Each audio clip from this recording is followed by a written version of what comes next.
Hi hello friends, welcome to CET fighters YouTube channel. ನೀವೇನಾದರೂ ಇದೇ ಮೊದಲ ಬಾರಿಗೆ ನಮ್ಮ ಚಾನಲನ್ನು ನೋಡ್ತಾ ಇದ್ದರೆ ಆದಷ್ಟು ಚಾನಲ್ಗೆ ಸಬ್ಸ್ಕ್ರೈಬ್ ಮಾಡಿಕೊಂಡು ಪಕ್ಕದಲ್ಲಿರುವಂಥ ಬೆಲ್ಲೈಕನ್ ಆಲ್ ಅಂತ ಹೊತ್ಕೊಳ್ಳಿ.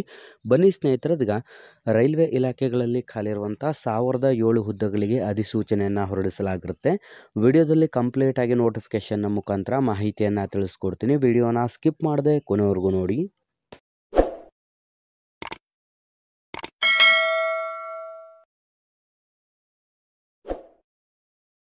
ಇಲ್ಲಿ ಕಾಣಿಸ್ತಾ ಇದೆ ನೋಡಿ, ಸೌತ್ ಈಸ್ಟ್ ಸೆಂಟ್ರಲ್ ರೈಲ್ವೆಯಲ್ಲಿ ಖಾಲಿರುವಂಥ ವಿವಿಧ ಹುದ್ದೆಗಳಿಗೆ ಅಧಿಸೂಚನೆ ಹೊರಡಿಸಲಾಗಿದ್ದು 1/4/2025 ಈ ಒಂದು ಅಧಿಸೂಚನೆಯನ್ನು ಕೂಡ ಹೊರಡಿಸಲಾಗಿರುತ್ತದೆ. ಇಲ್ಲಿ ಖಾಲಿರುವಂಥ ವಿವಿಧ ಹುದ್ದೆಗಳಿಗೆ ಅಧಿಸೂಚನೆ ಹೊರಡಿಸಲಾಗಿದ್ದು ವಿವಿಧ ಡಿವಿಷನ್ಗಳಲ್ಲಿ ಖಾಲಿರುವಂಥ ಹುದ್ದೆಗಳಾಗಿರುತ್ತೆ.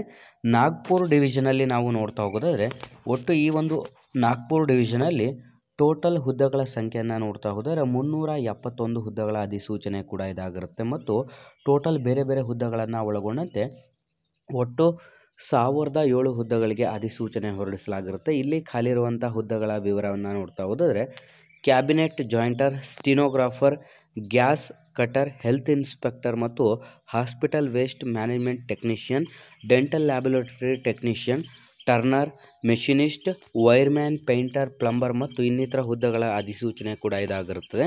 ನೆಕ್ಸ್ಟ್ ನಾವು ಮುಂದಿನ ಒಂದು ಡಿವಿಷನನ್ನು ನೋಡ್ತಾ ಹೋಗೋದಾದರೆ ವರ್ಕ್ಶಾಪ್ ಮೋಟಿಬಾಗ್ ಡಿವಿಷನಲ್ಲಿ ನೋಡ್ತಾ ಹೋಗೋದಾದರೆ ಒಟ್ಟು ಇಲ್ಲಿ 88 ಹುದ್ದೆಗಳ ಅಧಿಸೂಚನೆ ಕೂಡ ಇದಾಗಿರುತ್ತೆ.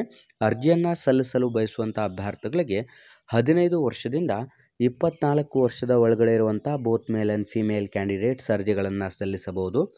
SC/ST ವಿದ್ಯಾರ್ಥಿಗಳಿಗೆ 5 ವರ್ಷ ಮತ್ತು OBC ಕ್ಯಾಟಗರಿ ವಿದ್ಯಾರ್ಥಿಗಳಿಗೆ 3 ವರ್ಷ ಏಜ್ ರಿಲ್ಯಾಕ್ಸೇಷನ್ ಕೂಡ ನೀಡಲಾಗಿರುತ್ತದೆ. ಈ ಒಂದು ಅಧಿಸೂಚನೆಗೆ ನಿಮ್ಮ ಏಜ್ ಎಷ್ಟರ ಒಳಗಡೆ ಇರಬೇಕು ಅಂತಲೂ ಕೂಡ ಇಲ್ಲಿ ನೀಡಲಾಗಿರುತ್ತೆ. ಯಾವ ಕ್ಯಾಟಗರಿಗೆ ಕಂಪ್ಲೀಟಾಗಿ ಒಂದ್ಸಲ ಚೆಕ್ ಮಾಡ್ಕೊಳ್ಳಿ.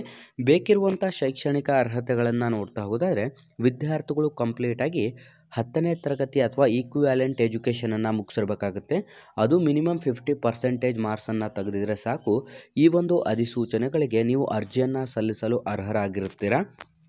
ನಿಮ್ಮ ಒಂದು ಆಯ್ಕೆ ಪ್ರಕ್ರಿಯೆಯನ್ನು ನೋಡಿದ್ರೆ ಯಾವುದೇ ರೀತಿಯಾದಂಥ ಪರೀಕ್ಷೆ ಇರೋದಿಲ್ಲ. ಕಂಪ್ಲೀಟಾಗಿ ನಿಮ್ಮ ಒಂದು SSLC ಅಥವಾ ITI ಅಂಕದ ಆಧಾರದ ಮೇಲೆ ಮೆರಿಟ್ ಪಟ್ಟಿಗಳನ್ನು ತಯಾರಿಸಿ ಈ ಒಂದು ಅಧಿಸೂಚನೆಗೆ ನಿಮ್ಮ ದಾಖಲಾತಿ ಪರಿಶೀಲಿಸಿ ಮೆರಿಟ್ ಪಟ್ಟಿಯಲ್ಲಿ ಆಯ್ಕೆಯಾದಂಥ ಅಭ್ಯರ್ಥಿಗಳನ್ನು ನೇಮಕಾತಿ ಕೂಡ ಮಾಡಿಕೊಳ್ಳಲಾಗುತ್ತದೆ. ಒಟ್ಟು 2 ಡಿವಿಷನ್ಗಳಲ್ಲಿ ನೇಮಕಾತಿ ಕೂಡ ಆಗಿರುತ್ತೆ. ಒಟ್ಟು 1007 ಹುದ್ದೆಗಳ ಅಧಿಸೂಚನೆ ಆಗಿದ್ದು ಆಯ್ಕೆಯಾದಂಥ ಅಭ್ಯರ್ಥಿಗಳಿಗೆ 8,050 ರೂಪಾಯಿ ಪ್ರತಿ ತಿಂಗಳ ಒಂದು ಮಾಸಿಕ ವೇತನವಾಗಿರುತ್ತೆ. ವರ್ಷಕ್ಕೂ ನಿಮಗೆ ಚೇಂಜ್ ಆಗ್ತಾ ಹೋಗುತ್ತೆ. ಈ ಒಂದು ಅಧಿಸೂಚನೆಗೆ ಅರ್ಜಿಗಳನ್ನು ಸಲ್ಲಿಸಲು ಬಯಸುವಂಥ ಅಭ್ಯರ್ಥಿಗಳಿಗೆ ಕಂಪ್ಲೀಟಾಗಿ ನಾನು ಡಿಸ್ಕ್ರಿಪ್ಷನ್ ಬಾಕ್ಸಲ್ಲಿ ಅಪ್ಲಿಕೇಶನ್ ಲಿಂಕನ್ನು ಕೂಡ ಕೊಟ್ಟಿರ್ತೇನೆ. ಕ್ಲಿಕ್ ಮಾಡಿ ಅಧಿಸೂಚನೆಗೆ ಅರ್ಜಿಗಳನ್ನು ಸಲ್ಲಿಸಿ. ಹೊಸ ವಿದ್ಯಾರ್ಥಿಗಳು ಯಾರೆಲ್ಲ ವಿಡಿಯೋಸ್ನ ನೋಡ್ತಾ ಇದ್ದೀರಾ ಡಿಸ್ಕ್ರಿಪ್ಷನಲ್ಲಿರುವಂಥ ನಮ್ಮ ಟೆಲಿಗ್ರಾಮ್ ಗ್ರೂಪ್ ಮತ್ತು ವಾಟ್ಸಪ್ ಗ್ರೂಪ್ಗಳಿಗೆ ಜಾಯ್ನ್ ಆಗಿ. ನೀವೇನಾದರೂ ಪೊಲೀಸ್ ಇಲಾಖೆ ಹಾಗೂ ಇನ್ನಿತರ ಸ್ಪರ್ಧಾತ್ಮಕ ಪರೀಕ್ಷೆಗಳ ಎಕ್ಸಾಮ್ ಪ್ರಿಪರೇಷನ್ ಮಾಡ್ಕೋತಾ ಇದ್ದರೆ ಡಿಸ್ಕ್ರಿಪ್ಷನಲ್ಲಿರುವಂಥ ನಮ್ಮ ಪೊಲೀಸ್ ಫೈಟರ್ಸ್ ಯೂಟ್ಯೂಬ್ ಚಾನಲ್ಗೆ ಸಬ್ಸ್ಕ್ರೈಬ್ ಮಾಡ್ಕೊಳ್ಳಿ. ಅರ್ಜಿಗಳನ್ನು ಸಲ್ಲಿಸಲು ಬಯಸುವಂಥ ಅಭ್ಯರ್ಥಿಗಳಿಗೆ ಈಗ 5/4/2025 ಅಧಿಸೂಚನೆಗೆ ಅರ್ಜಿ ಸಲ್ಲಿಕೆ ಪ್ರಾರಂಭವಾಗಿದ್ದು 4/5/2025 ಕೊನೆಯ ದಿನಾಂಕವಾಗಿರುತ್ತೆ. ಡಿಸ್ಕ್ರಿಪ್ಷನಲ್ಲಿ ಅಫಿಷಿಯಲ್ ಆದಂಥ ವೆಬ್ಸೈಟ್ ಲಿಂಕನ್ನು ಕೊಟ್ಟಿರ್ತೀನಿ. ಕ್ಲಿಕ್ ಮಾಡಿ ಆನ್ಲೈನ್ನ ಮುಖಾಂತರ ಅರ್ಜಿಗಳನ್ನು ಸಲ್ಲಿಸಿ ಹಾಗೂ ಈ ಒಂದು ಉದ್ಯೋಗ ಮಾಹಿತಿಯನ್ನು ಲೈಕ್ ಮಾಡಿ ಹಾಗೂ ಹೆಚ್ಚಿನ ಉದ್ಯೋಗ ಮಾಹಿತಿಗಳಿಗಾಗಿ ಈ ಒಂದು ವಿಡಿಯೋನ ನಿಮ್ಮ ಎಲ್ಲ ಸ್ನೇಹಿತರೊಂದಿಗೆ ಶೇರ್ ಮಾಡಿ ಮತ್ತು ಹಿಂದೆ ನಮ್ಮ ಚಾನಲ್ಗೆ ಸಬ್ಸ್ಕ್ರೈಬ್ ಮಾಡ್ಕೊಳ್ಳಿ ಅಂತ ತಿಳಿಸ್ತಾ ಇದ್ದೀವಿ ಸ್ನೇಹಿತರೆ.